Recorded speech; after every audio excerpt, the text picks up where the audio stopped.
Just thank him for all things in Jesus' name.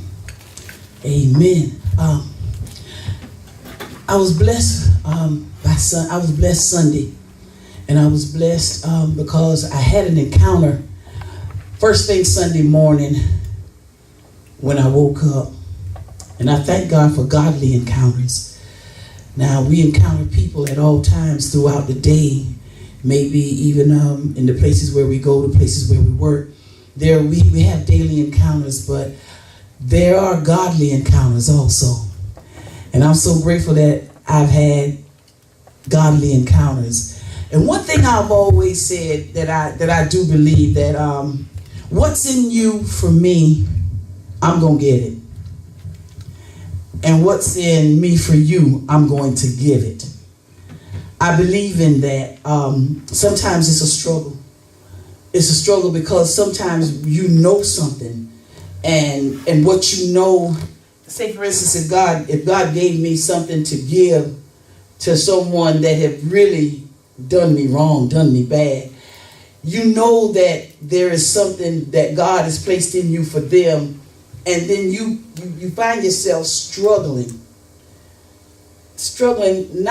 not to give it to them, but to be able to get to the place to get back in front of them so you can give it. It's not that it's not in you to give, but sometimes things can happen so that it has such an effect on you that you know what's in you, but it's just like, my God, do I have to face that person again? But yet, then God gives you a godly encounter with him to let you know, not only do you have to face that person, but you still yet have to give that person what I placed in you to give them. And upon my saying that, on Sunday morning, whenever I woke up and the only thing, there was two words God had placed in my spirit. He said leech and parasite. Leech and parasite. I'm like, leeches, parasites. I said, ooh, God, I said, bloodsuckers. But then I got up and I went and I looked up the definition, although knowing what a leech is and knowing what a parasite is, we find ourselves sometimes, we find ourselves calling people these things because of what they tend to do to us. But the thing that really got me the most was the parasite, because a parasite differs to a leech in one simple word. A parasite habitually relies on or exploits from others. It's a habit. The more, it's almost like the more they're told not to, the more they do. It's like they don't understand the word no. They don't understand you can't do this. They don't understand you can't have this. It's a habit for them to always come back. It's a habit for them to rely on. It's a habit for them to exploit. And the key thing about a parasite is that after they have taken, they give nothing in return. I was like, Jesus, I'm like, well, what, why are you telling me this? What's going on? And a leech is no different, but a leech it sponges off of somebody every now and then. You can pull a leech off and and they say, okay, be gone, but not a parasite. You can pull it off, you can tell it to leave, but as I said, it has a mind of its own, and it's going to do what's in it to do. But when he said leeches and he said parasite, of all things, I thought about Abram and Lot. And I was like, God, I said, now Lot didn't leech. He didn't, he wasn't a parasite. But the word of the Lord was saying in the book of Genesis in the 12th chapter, it was talking about how God spake to Abram and how he had told Abram to leave. And there's a lot of people who when you find out that they have not moved and there is no forward movement, it's because God has not spoken. And it's not that God has not. 10 times out of 10 is that they don't know the voice of the Lord, so therefore they don't move. And they're waiting to hear, and they don't even know. God don't even have to use, he can use anybody to bring anyone up to give anybody a message. But however, it said that the Lord had spoke to Abram and told him to get thee out of there, out of his country and away from his land, out of his from his kindred. You know the story. But in that story, it tells us that he took with him Lot. And sometimes we'll go places and we have people with us that God didn't even tell us to take with him. And yet you'll find, because they know that you're going, they'll leech on, they'll latch on, and they'll go. As I continue to think about the story of Abram and Lot, there do come a time that if a person is not supposed to be with you, that the Lord will allow something to happen for the separation. And just so happened with Lot and Abram, it wasn't even dealing with Lot and Abram. It was their herdsmen. Their herdsmen got into it. And so Abram went to Lot and said, you know what? He said, we're brethren.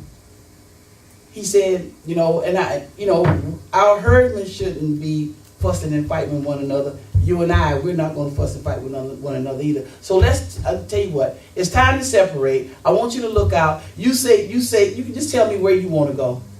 So whatever you take, what's left, I'll just take what, you just say it. Isn't that something? I thought about it, and there's so many times that we will be with people, and when it's time for the separation, because, and this is what I'm going to teach about tonight, just from these simple words, where were you when? See, Lot wasn't with Abram whenever God spoke to Abram and told Abram, see, he told Abram, he said, you got to get up, get out of the country, get away from your kindred. And he specifically, whenever God told him, he didn't just leave him hanging. He told him what he was going to do. I'm going to make you a great nation. I'm going to make you the father. I'm going to bless you, and you shall be a blessing. And I'm going to bless them that bless you, and I'm going to curse him that curse you. Where were you when God told me? See, he didn't tell you, but where were you? But you want to get with me. You got some that want to ride the coattail, but where were you when God spoke to me and told me what it was I had to do? Where were you?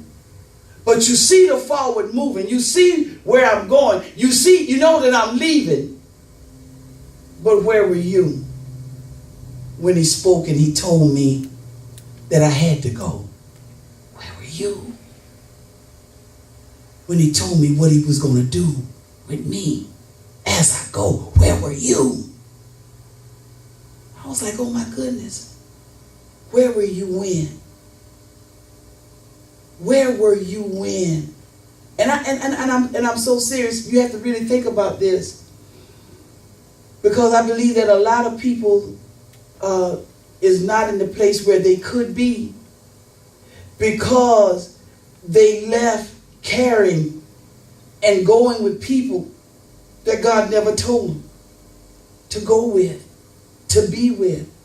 So, you know what? I used to be I was really hurt in places whenever it was the church, and as people would come and as people would go, and it would be like, Lord, what did I do? And then I would hear they would say, a woman preaching this or that. But where were you when he spoke to the woman preacher? Where were you? And then now, whenever I go, not even knowing some of the things that I would have faced, that I was going to face, that was on my path. But where were you? Where?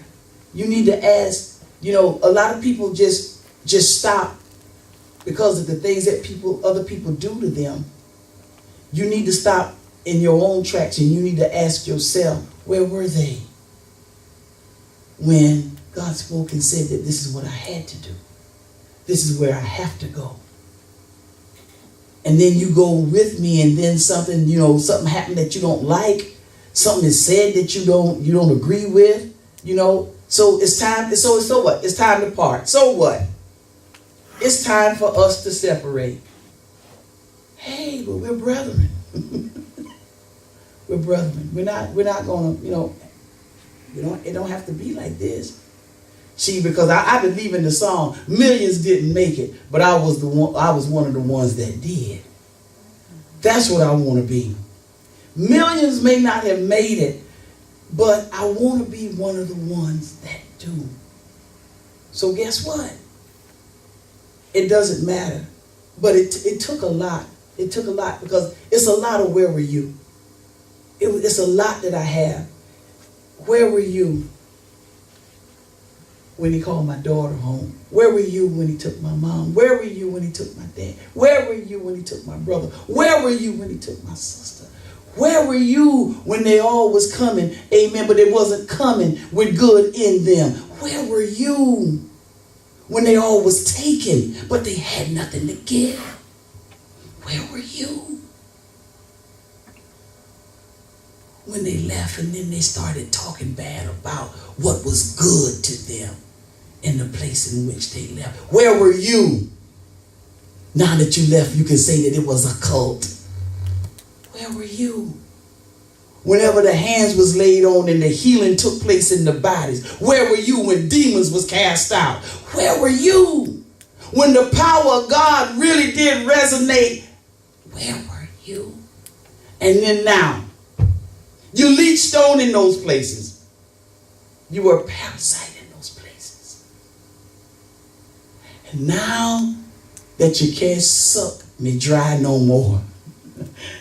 Now it's something negative. Now I'm a cult. Now, guess what?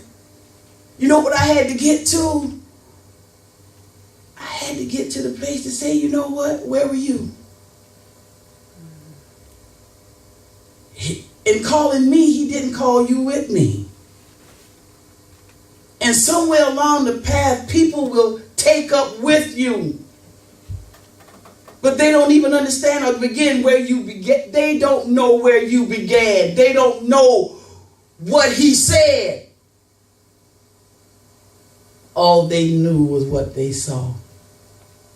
And what they saw, they believed to be good. So they leached on to the goodness. And then when things got to the place where God said, enough is enough, then they had to turn around and they had to go.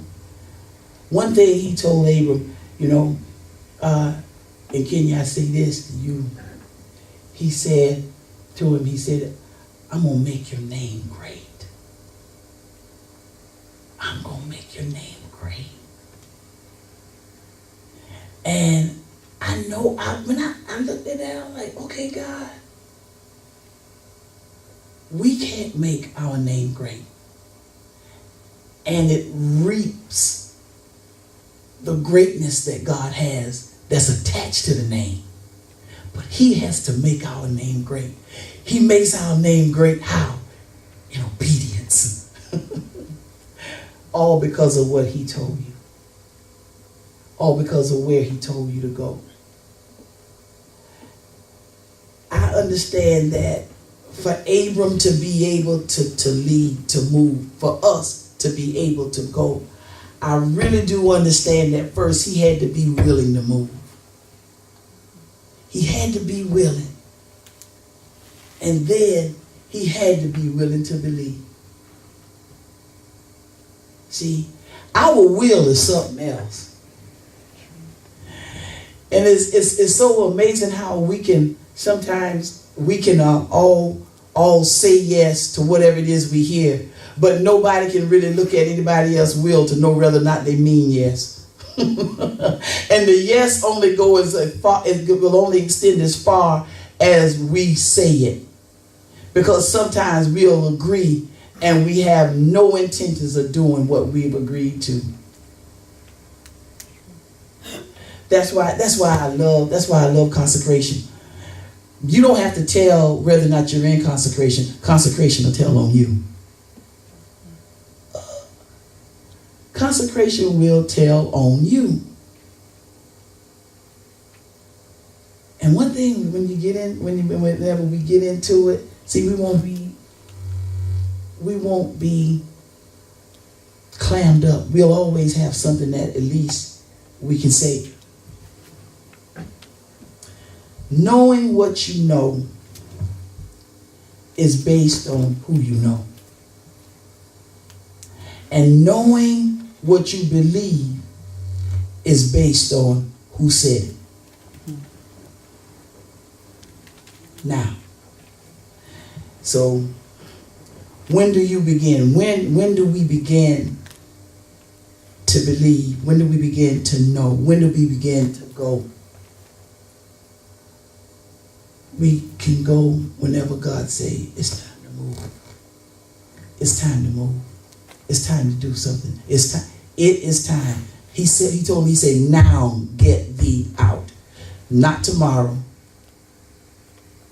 Not in 2 weeks. But whenever he puts it in our hearts to do whatever he's telling us to do, he will give us a specific time. About this time tomorrow or now. But whenever he says it, you have to be willing to move. You have to be willing to believe what you've heard and know who said it. A lot of people don't know who he is because after they've heard it, then they'll go to somebody else and say, I believe the Lord said, I tell you what, would you fast with me? Would you pray? Why would they have to do that? They weren't with you when he said. See, and when you're in relationship with God, you don't have to second guess yourself, neither question, neither, worry or concern or be doubting what it was you heard. It'll be time to go. Because when you get to the 4th verse, you'll find out in Genesis 12, it said, and Abram departed. It's just that, look, check it out. And Abram departed. He didn't question, because this was somebody that served pagan gods, idol worshipers. And yet the true and the living God speak to him, and he understands and he knows. Do you really understand who God is? Do you know who he is? Because just as soon as he said to Abram what he said, Abram made preparation. And then the next thing you know, it said that Abram departed. And it said, and Lot went with him. It didn't say he asked him to go, and Lot went with him. See there? I never read where it said God told Abram to take Lot. But it did say, and Lot went with him. So since Lot went with him, a time was coming whereas the Lot had to depart from him. But you know what I also looked at in that? God will allow others to go with you whenever God has called you to be a leader. God will allow others to go with you so that they can see how to lead as they are being led.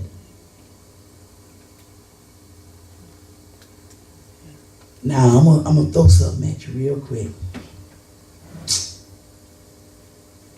And even after that, as you continue to read the story, you find out that after they departed, Lot took what he thought was the best. Abram didn't have a problem. Why? Because he knew what God said. I can remember Tony coming in one Sunday giving me a nice black and gold prayer shawl. Matter of fact, it was June 2017, Father's Day. And we had guests And the other prophet came in and they just desecrated, just took the shawl and I mean, Tony was giving him, I was like, hey, that's my. Tony said, let it go, let it go, let it go, let it go, let it go. See, he could say, let it go to me because of what had transpired in the house. And some things that happens, there's a spirit in people that do some of the things that they do. And once that spirit is unleashed in the places, whatever it has touched or whatever, it has to go with it. Let it go. Of course, did I get me another? Yes, I did. But at that particular time, I did not realize what was actually going on. But it's so good. It is so good to know that God knows. And not only do he know, I started off by saying, whatever God has for me, it is for me. Whatever he has for you is for you. So I don't have to worry or wonder no more about, what people are coming to see. My question to them now will be, where were you when? Where were you? Where were you when? Did they see you, Kenya, how you had to start at the bottom and you worked your way up to where you are now? I mean, and now they may have a whole lot to say. She thinks but where were they? Whenever you were probably getting up this time of the morning to be there at that particular time, to stay a little bit later, I don't even want to say, you see my glory, but you don't know my story. No, no, you don't need to know my story. Where were you? No, the question is now, what are you coming to see? And I know what you're coming to see, but what are you looking for when you get here? What are you looking for? See, where were you? See, because what you come in to see and what it is now is what God has made it. And you just can't figure out how it came to be as it is. Oh, you played a part. You did, with all your doubt, with all your lying, with all your cheating, your manipulating. You played a part. And then you decided that you would just leave. Poof, be gone. Good. Good. Good. The last thing I want to tell you is kind of key. Because when I woke up on last Sunday, I heard, and I had to write, moving in numbness.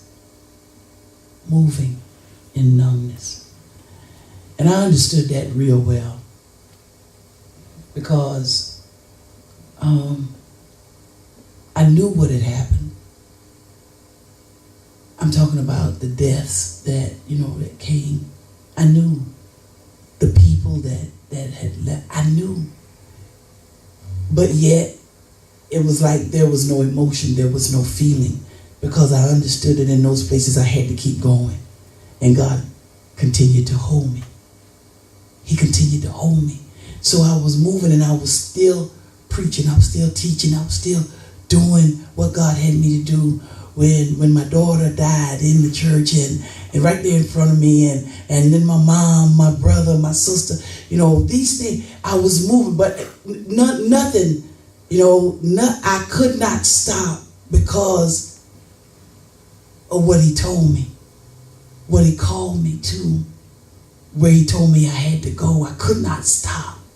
So, I didn't understand, but I knew that I was alive. I knew that I was awake. I knew that I was moving daily. I knew that I was going.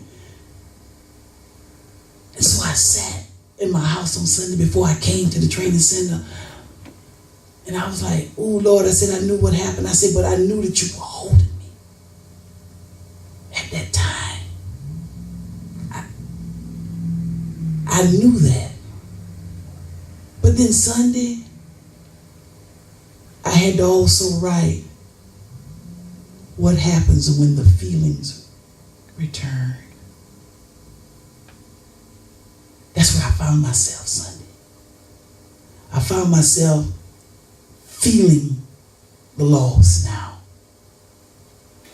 Feeling, mama's gone, my daughter's gone, my brother's gone, my sister's gone. I could feel it. But I couldn't really just sitting there through the tears. I had to look up and I prayed real quick and I said, God, I need understanding now.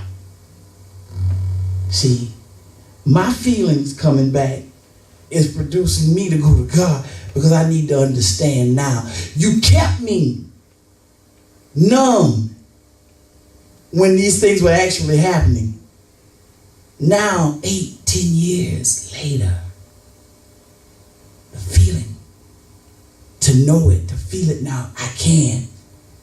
Now I just want the understanding. Where am I in you now, and where are you taking me to? Oh, I'll never stop because nobody was with me when he told me. But I know it's a deeper depth and it's a higher height. I know that I have to continue to go, even in feeling now. It still can't stop me. And lo and behold, I'm sitting there and I got myself and just sincerely prayed. Just sincerely prayed and asked God through the tears, just hollering, just crying, God, what is it? I need understanding. See, because I ain't doubting. I'm not. I'm serious about this way. I'm very serious about this way. And I came up to the center, and then Sunday I'm sitting in my office and Tony comes. He pulls in and he comes in and he comes in the office and he said, God said, you've been promoted. When I tell you,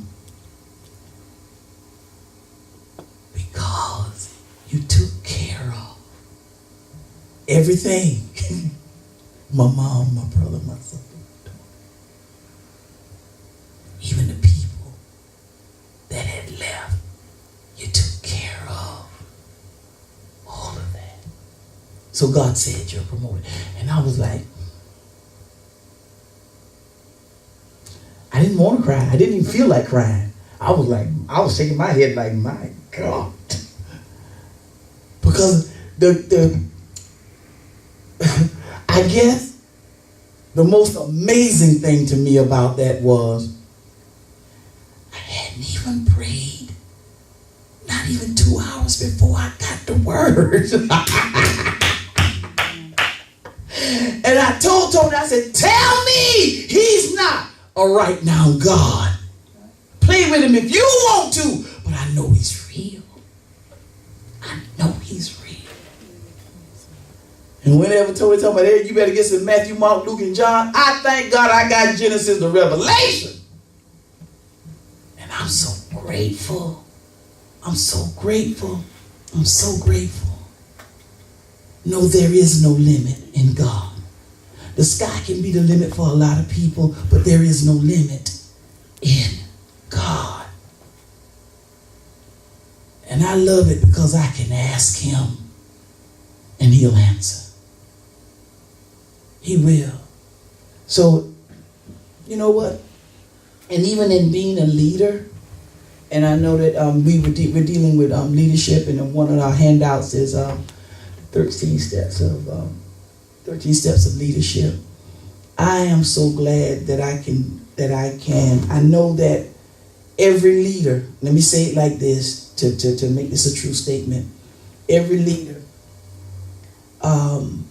in them already is what's needed for them to lead.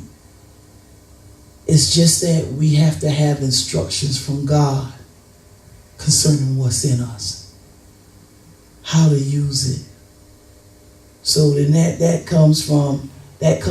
going to come with us being able to have a relationship with God.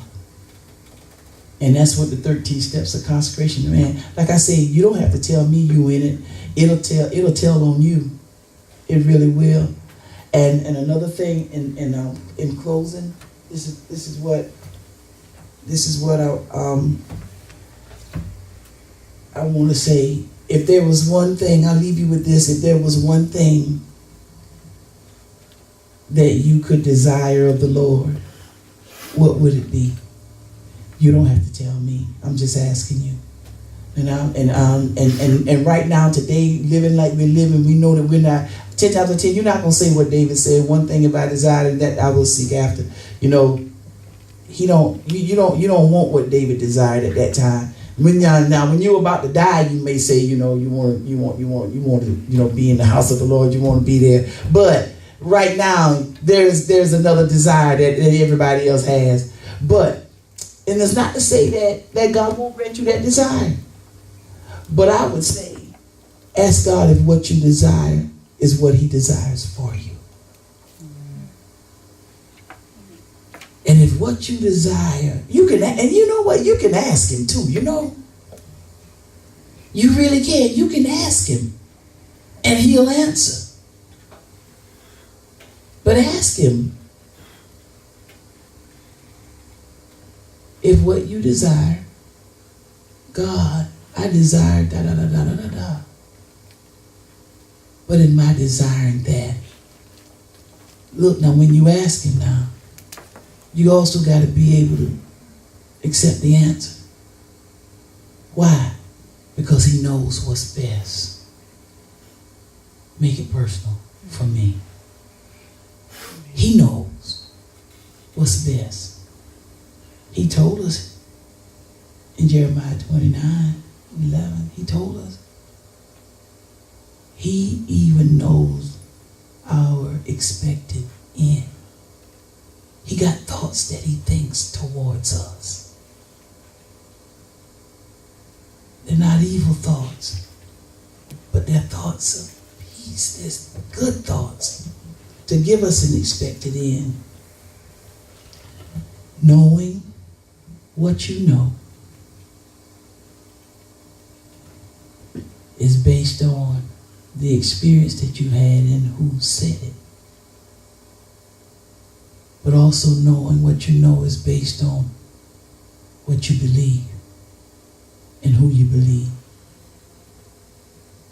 And really tonight, okay, I forgot. You got Exodus 32. That's when He told Moses.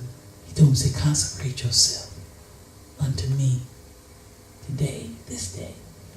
And what did He say He'll do? Bestow a blessing. That I may bestow a blessing upon you this day. Anybody want to be blessed next week? You can say yes today, but don't you know that there's no promise that you'll probably make it next week? But don't you just want to be blessed today? That's what He said. Consecrate yourself. And He said that I may bestow a blessing upon you this day. This day. Just as Abraham did, we also have to do. And I used to always say this, he had to walk it out. If you don't walk out what God told you, if you don't go, you have to go where He sent you. And if you're not moving, it's because He hadn't sent you anywhere. And if you're not moving, thinking that He hadn't sent you anywhere, then that tells me that you don't know the voice of the Lord. Because all of them that's in Him has to go. That's it. I met someone on Sunday that was just doing a TV commercial. She was shooting a scene. And then I had the opportunity tonight to see the scene that was shot. And it is amazing. It really is amazing. It's amazing. And I'm so grateful. I'm so grateful. I met Kenya Sunday. She told me that she would come. She said she couldn't come on Sundays because she had other church engagements. And I said, okay. I said, what? I said, we're out there on Tuesday. She said, I can come. And then she told me when she got here tonight, she said, I got up this morning, she said, and I saw it was the chip that I gave you on the dresser. She's like, I'm going. I thank God for people. I thank God for his people. Let me say it like that. I thank the Lord for his people. And I know it's roundup time. I believe it's roundup time. I believe that them that are his, we're coming together. We're going to get together. And I believe we're going to do great exploits, because I'm finding out now that the people that God is bringing together, in those people, there are things that God has placed in them that's going to help to do what God would have us to do. Because he told me so many years ago, he said, everything you need, he said, it's going to be in the house. And in the house are the people that he's going to replace in the house. And in the house, in those people will be the different talents, the different things. How many talents do you have? How many did he give you? How many did he give you? How many, and how many of them are you using? How many have you hid? Amen. It's a good thing, and I'm grateful tonight. So, blessings to each and every one. We're going to cut this off, and we're going to see what you got.